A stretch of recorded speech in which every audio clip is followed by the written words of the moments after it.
사랑하는 형제자매 여러분, 오늘 우리가 함께 나눌 이야기에 앞서 잠시 마음을 모으는 시간을 갖겠습니다. 이 희망의 메시지가 여러분의 마음속에 깊이 울려 퍼지기를 소망합니다. 만약 이 이야기가 여러분에게 작은 위로와 힘이 된다면 주변의 다른 이들에게도 공유하여 주님의 은혜를 함께 나누어 주십시오. 여러분의 구독과 공유는 어둠 속에 있는 누군가에게 빛을 전하는 귀한 통로가 될 것입니다. 이 말씀을 듣는 모든 분들 위해 하나님의 크신 평강이 함께 하시기를 기도합니다. 우리 삶의 이면에는 보이지 않는 거대한 전쟁이 펼쳐지고 있습니다. 이 전쟁은 수천 년 동안 계속되어 왔으며 우리는 종종 그 실체를 제대로 보지 못하지만 그 영향력은 우리 모두의 삶 속에서 매일같이 느껴집니다. 우리는 죄와 죽음의 권세와 씨름하며 때로는 가장 어두운 순간 속에서 패배하고 있는 것 같은 절망감에 휩싸이기도 합니다. 하지만 주님의 말씀은 전혀 다른 이야기를 들려줍니다. 성경의 모든 페이지에는 희망의 메아리가 울려 퍼지고 있습니다. 특히 신비로움에 쌓여 있어 많은 이들이 이해하기 어려워하는 요한계시록은 하나님의 백성에게 아주 명확하고도 강력한 메시지를 전달합니다. 두려워하지 말라. 내일은 이미 승리한 날이다. 오늘 우리는 요한계시록 19장의 말씀을 통해 이 위대한 승리의 이야기를 함께 나누고자 합니다. 또 내가 들으니 허다한 무리의 음성과도 같고 많은 물소리와도 같고 큰 우레소리와도 같은 소리로 이르되 할렐루야 주 우리 하나님 곧 전능하신 이가 통치하시도다.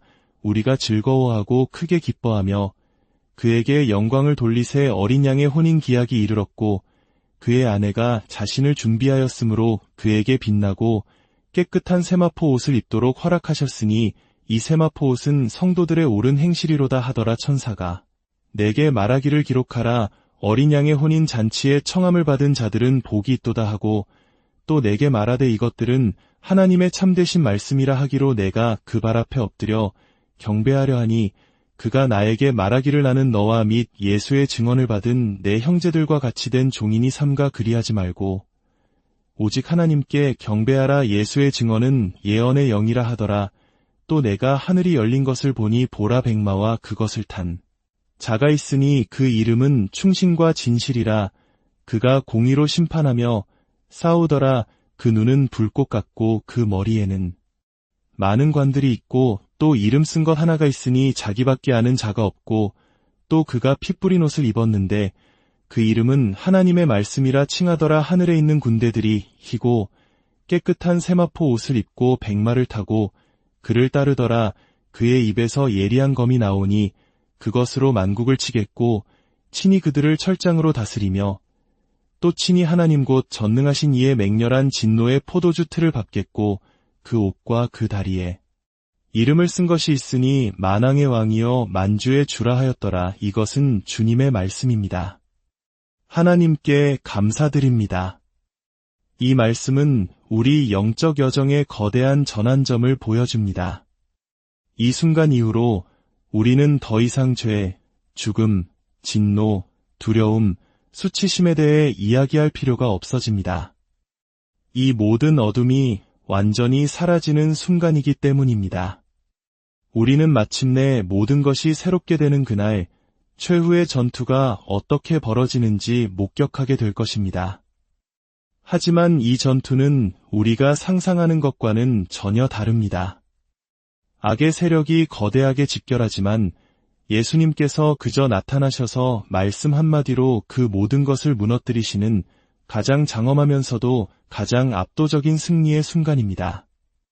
이 깊은 의미를 이해하기 위해 저의 개인적인 이야기를 잠시 나누고 싶습니다. 약 12년 전 저는 악성 뇌종양 진단을 받고 이에서 3년의 시한부 선고를 받았습니다. 개두술을 받아야 했고 18개월간 고용량의 항암 치료와 6주간의 방사선 치료를 견뎌야 했습니다. 그 힘든 시간이 끝났을 때 저는 제가 할 수 있는 유일한 일을 했습니다. 다시 일터로 돌아가는 것이었죠. 주님께서 나를 살려주셨구나. 내게 남은 날이 얼마일지 모르지만 주님이 맡기신 일을 다시 시작하자 저는 그렇게 다시 사역에 매진했습니다. 놀랍게도 제 몸은 괜찮았습니다. 기분도 좋았고 다시 설교하고 사람들을 이끌고 글을 쓰기 시작했습니다.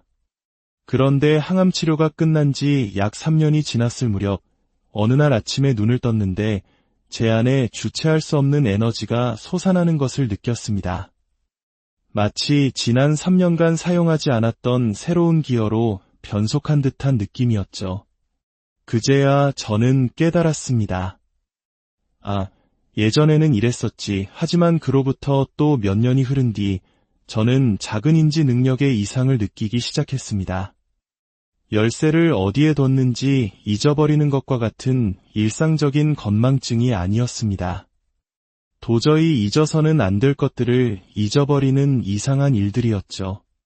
종양 환자였던 저에게 그런 증상은 곧바로 MRI 검사를 받아야 한다는 신호였습니다.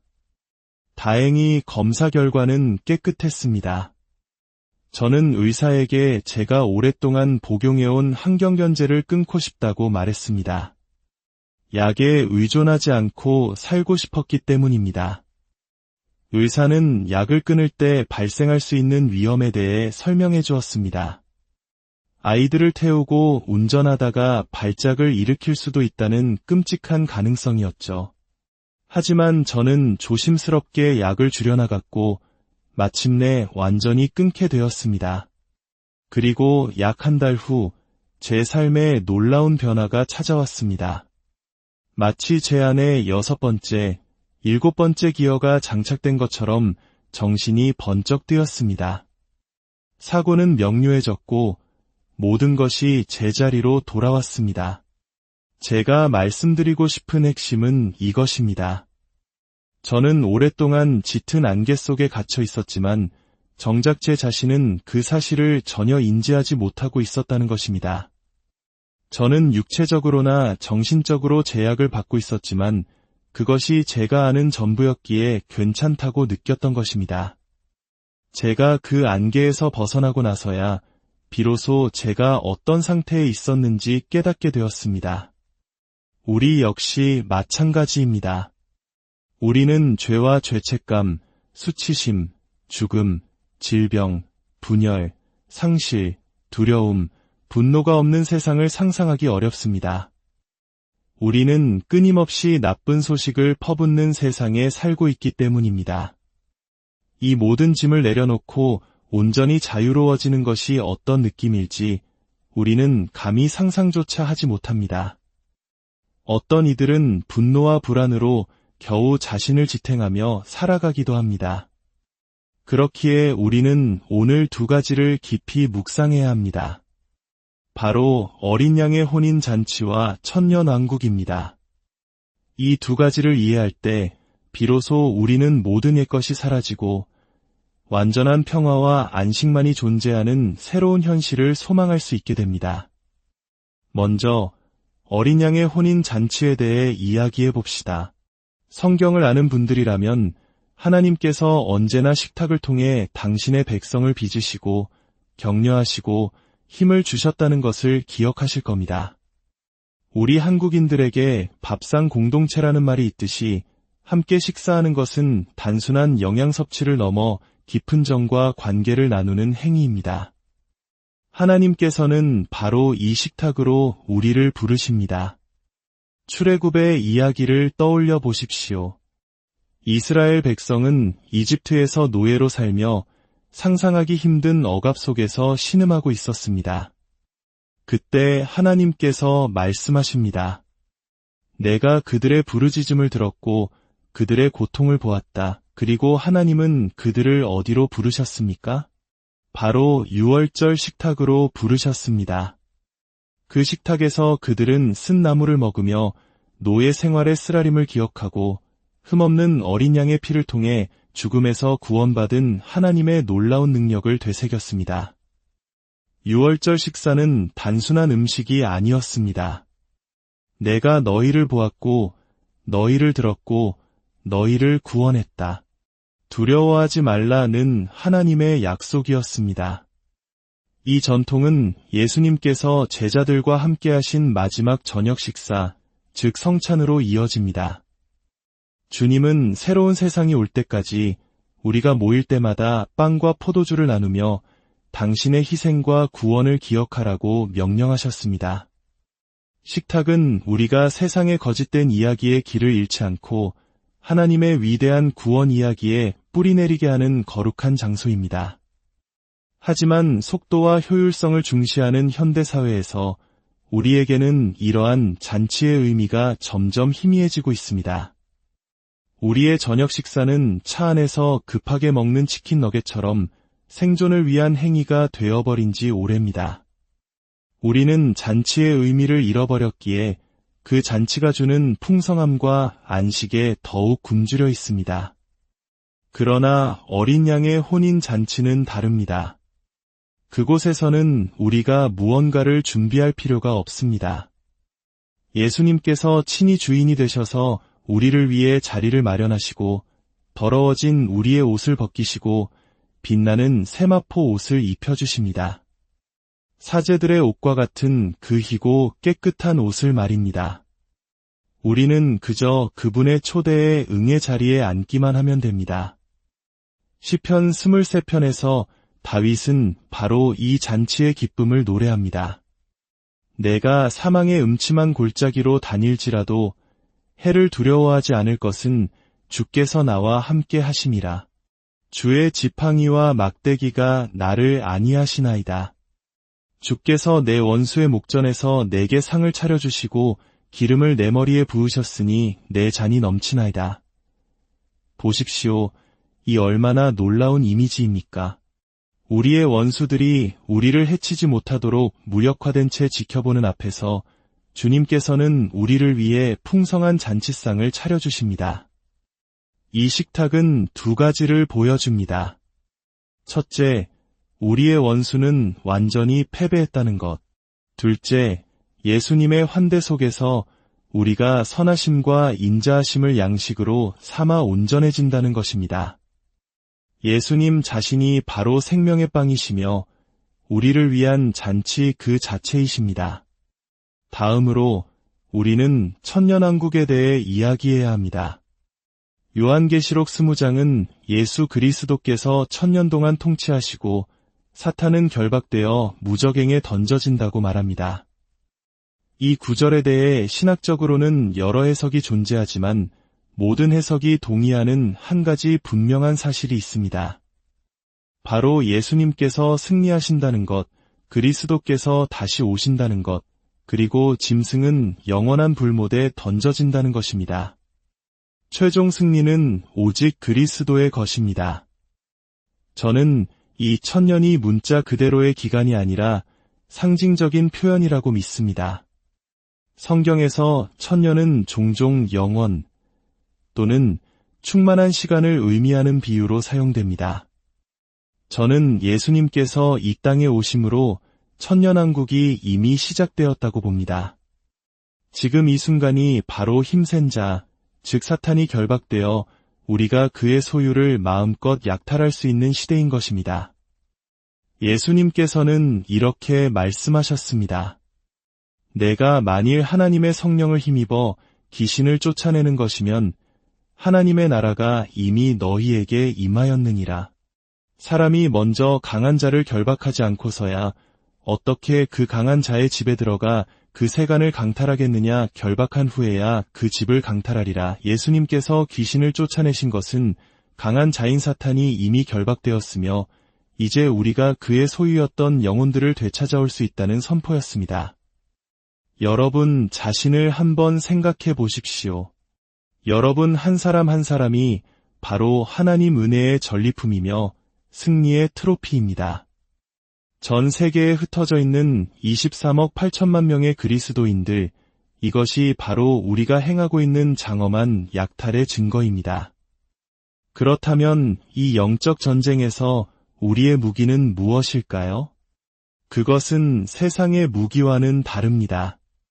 우리의 무기는 긍휼, 자비, 은혜, 치유, 복음 전도, 그리고 환대입니다. 우리가 이웃에게 친절을 베풀고 자녀에게 용서를 구하고 직장 동료를 위해 기도하고 낯선 이를 환대하는 모든 행위가 바로 사탄의 왕국을 무너뜨리고 하나님의 나라를 확장하는 강력한 영적 전투 행위인 것입니다. 우리는 수세에 몰려 방어하고 있는 것이 아닙니다. 예수님께서는 베드로에게 내가 이 반석 위에 내 교회를 세우리니 음부의 권세가 이기지 못하리라고 말씀하셨습니다. 음부의 대포가 아니라 문이라고 하셨습니다. 문은 방어적인 것입니다. 공격하는 쪽은 바로 우리, 하나님의 교회입니다. 우리는 하나님의 군대입니다. 요한계시록 19장은 다시 오실 예수님의 모습을 생생하게 묘사합니다. 그분은 우리가 상상하는 아기 예수나 모두에게 온화하기만 한 예수님이 아닙니다. 그분은 눈이 불꽃 같고 머리에는 많은 관을 쓰셨으며 피 뿌린 옷을 입고 입에서는 예리한 검이 나오는 만왕의 왕이시며 만주의 주이십니다. 그분은 수천 년의 시간을 주시며 인내하셨지만 마침내 때가 되었을 때 공의로 심판하시는 두렵고도 사랑스러운 왕이십니다. 이 모습은 우리에게 두려움이 아닌 깊은 안정감을 줍니다. 복수와 심판이 우리 손에 달려있지 않다는 것을 알게 하기 때문입니다. 우리를 미워하는 사람들을 향해 분노를 터뜨릴 필요가 없습니다. 우리의 왕께서 오셔서 모든 것을 바로잡으실 것이기 때문입니다. 그분은 우리의 원수에게도 우리가 받았던 것과 똑같은 은혜를 베푸시거나 아니면 공의의 검으로 심판하실 것입니다. 그렇기에 우리는 모든 사람을 원수가 아닌 사랑과 긍휼의 대상으로 볼 수 있게 됩니다. 이제 저는 여러분에게 두 가지 초대를 하고자 합니다. 첫 번째 초대는 그리스도인들을 위한 것입니다. 이번 한 주 여러분의 소그룹 모임이나 믿음의 친구들과 함께 잔치를 벌여보십시오. 단순히 모여서 설교에 대해 토론하는 것을 넘어 함께 맛있는 음식을 나누고 웃고 이야기하는 시간을 가지십시오. 그리고 각자 예수님께서 어떻게 자신의 삶을 구원하셨는지 그 구원의 이야기를 나누어 보십시오. 좋은 음식과 좋은 사람들 사이에서 구원의 이야기를 나눌 때 예수님의 임재가 그 공동체에 얼마나 풍성하게 임하는지 경험하게 될 것입니다. 우리의 신앙을 위협하는 것은 거대한 정치 이념이나 사회적 압박이 아닐 때가 많습니다. 오히려 우리 자녀들의 끝없는 학원 스케줄과 주말의 바쁜 일상, 바로 그 분주함이 우리를 주님의 식탁에서 멀어지게 하는 가장 큰 적입니다. 여러분의 삶의 중심이 예수 그리스도 그 자체가 아니라 삶에 덧붙여진 하나의 추가 활동이 되도록 내버려 두지 마십시오. 다시 주님의 식탁으로 돌아오십시오. 두 번째 초대는 아직 예수님을 영접하지 않은 분들을 위한 것입니다. 성경은 말합니다. 어린 양의 혼인잔치에 청함을 받은 자들은 복이 있도다. 저는 지금 이 순간 바로 당신을 그 잔치에 초대하고 있습니다. 만왕의 왕이신 주님께서 따라주시는 가장 좋은 포도주를 마시며 영원히 계속되는 그 잔치에 참여하고 싶지 않으신가요? 저는 자격이 없어요. 제 옷은 너무 더러워요라고 생각하실지 모릅니다. 괜찮습니다. 주님께서 당신을 위해 이미 빛나고 깨끗한 세마포 옷을 준비해 두셨기 때문입니다. 당신은 그저 지치고 고단한 삶의 자리에서 일어나 그분의 초대에 응하기만 하면 됩니다. 그것은 회개를 통해 이루어집니다. 회개란 주님, 제가 차린 식탁은 너무나 초라하고 저를 만족시키지 못합니다. 이 헐벗고 굶주린 식탁에서 일어나 주님의 풍성한 잔치에 참여하고 싶습니다. 저를 용서하시고 저를 받아주십시오 라고 고백하는 것입니다. 이 기도를 드릴 때 주님께서는 그래, 너는 복이 있도다. 내가 너를 위해 자리를 마련해 두었단다. 라고 응답하실 것입니다. 지금 이 시간 잠시 눈을 감고 기도합시다. 먼저 그리스도인이지만 세상의 분주함에 휩쓸려 주님의 식탁에서 멀어졌던 분들이 있다면 지금 회개하는 마음으로 다시 주님께 나아갑시다. 주님, 제가 어느새 제 힘으로 차린 초라한 식탁에 다시 앉아 있었습니다. 저의 기쁨과 열정을 잃어버렸습니다. 다시 주님께서 원수의 목전에서 저를 위해 차려주신 그 풍성한 식탁으로 돌아가기 원합니다. 라고 기도하십시오. 그리고 아직 예수님을 삶의 주인으로 영접하지 않은 분이 계시다면 오늘 이 초대에 응답하십시오. 예수님, 이제 제 삶을 제 마음대로 운영하지 않겠습니다. 주님께서 제 삶의 주인이 되어 주십시오. 저의 파산한 식탁에서 일어나 주님의 식탁에 앉기 원합니다. 라고 기도하십시오. 이 단순한 기도를 통해 성령님께서 여러분의 남은 삶을 능력으로 이끌어 가실 것입니다. 아버지 하나님, 우리를 구원하시고 왕 되신 주 예수 그리스도의 이름을 찬양합니다. 살아계신 하나님의 영이시여, 이 시간 우리 가운데 임하여 주셔서 우리를 깨우치시고 죄를 깨닫게 하시며 주님께로 이끌어 주시고 능력을 더하여 주시고 묶인 것에서 풀어 주옵소서. 우리로 하여금 이 땅 끝까지 주님의 소유를 되찾아오는 거룩한 약탈자들이 되게 하여 주옵소서. 우리 주 예수 그리스도의 아름다운 이름으로 기도